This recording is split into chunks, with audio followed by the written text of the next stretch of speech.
Welcome, folks, to the hour of the time. This is the only hour that ever was or ever will be. This is the most important hour in your entire life. For during this hour, you will decide your future and thus our collective futures. I'm your host, William Cooper, and tonight we're going to talk about something that is not taught in our schools anymore, that Americans mostly have forgotten. That is the cornerstone upon which this entire nation was built.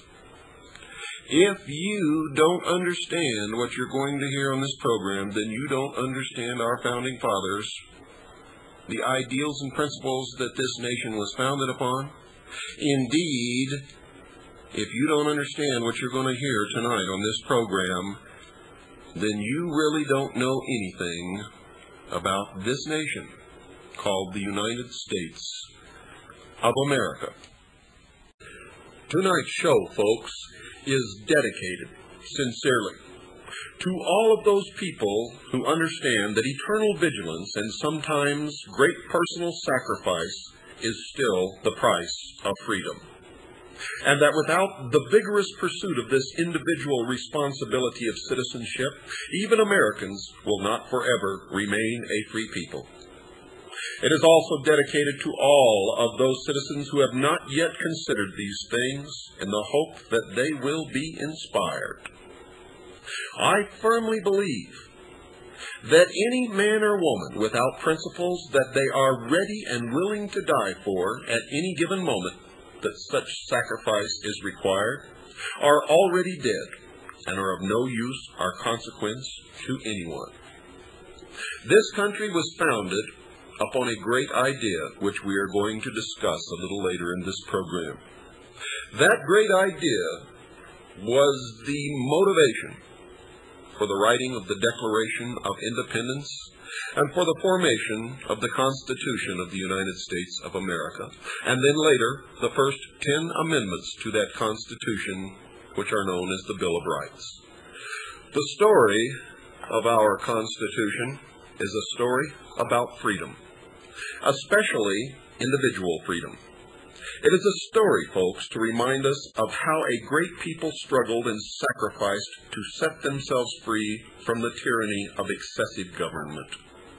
The great price they paid and the difficulties they faced in securing that freedom for all posterity. It is a story that explains the reasons for the rapid rise of a freedom-loving people to the greatest among all nations.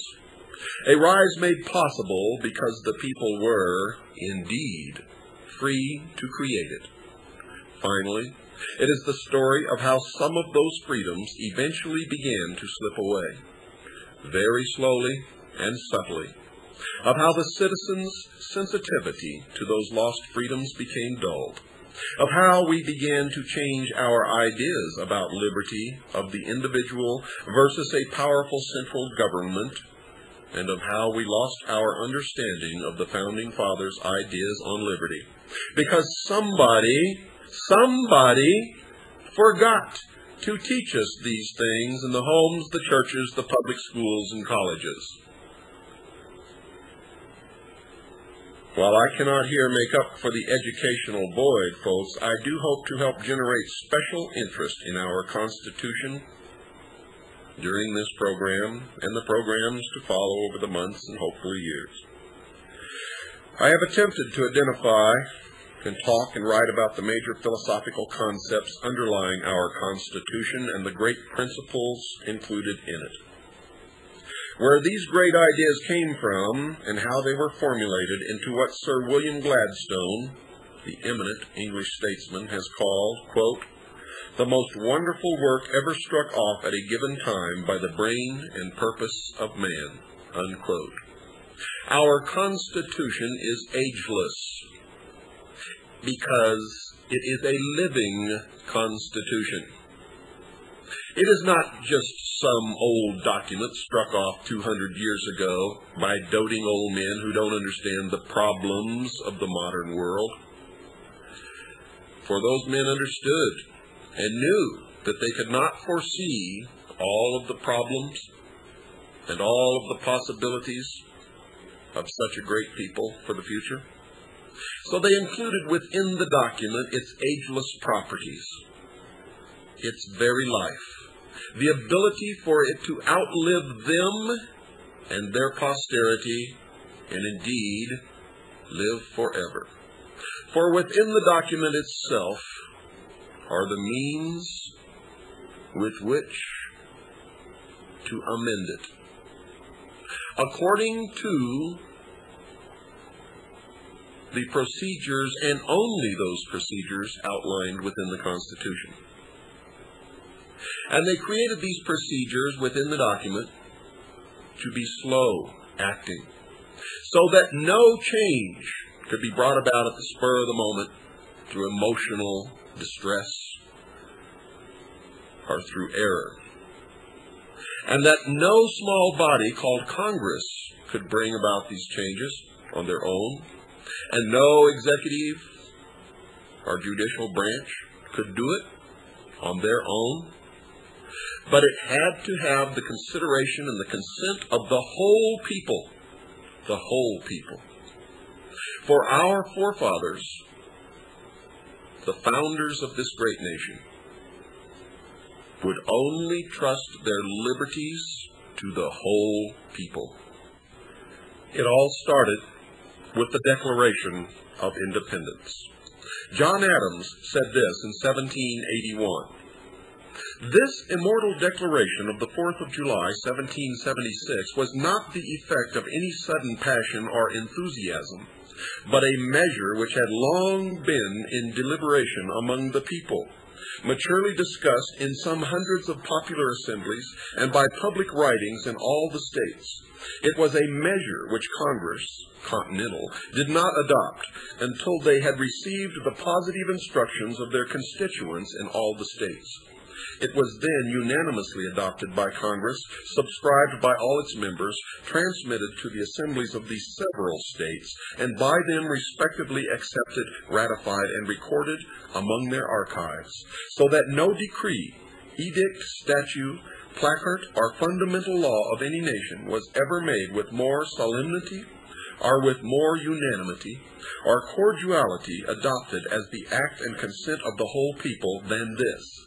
And it has been held sacred to this day by every state with such unshaken firmness that not even the smallest has ever been induced to depart from it, although the English have wasted many millions and vast fleets and armies in the vain attempt to invalidate it. The Pennsylvania State House was hot, humid, and charged with emotion as representatives from the 13 colonies came together in June and July of 1776 to consider severing their allegiance to an oppressive government, quote, and to assume among the powers of the earth the separate and equal station to which the laws of nature and of nature's God, unquote, entitled them. Every man felt the enormous significance of the moment. In a June 9, 1776 letter, John Adams confided, quote, objects of the most stupendous magnitude and measures in which the lives and liberties of millions yet unborn are intimately interested are now before us. When these things are once completed, I shall think that I have answered the end of my creation, unquote. Each man knew the dangers he faced. Already, two revolutionary leaders, John Hancock and Samuel Adams, faced the scaffold if caught by the British. All knew that if their mission failed, they too would be hanged for treason. As John Adams noted in a letter to Abigail, quote, "The Declaration was, in fact, an act of treason, and if it were not made good, those who had signed it stood a good chance to incur the penalty meted out to traitors," unquote.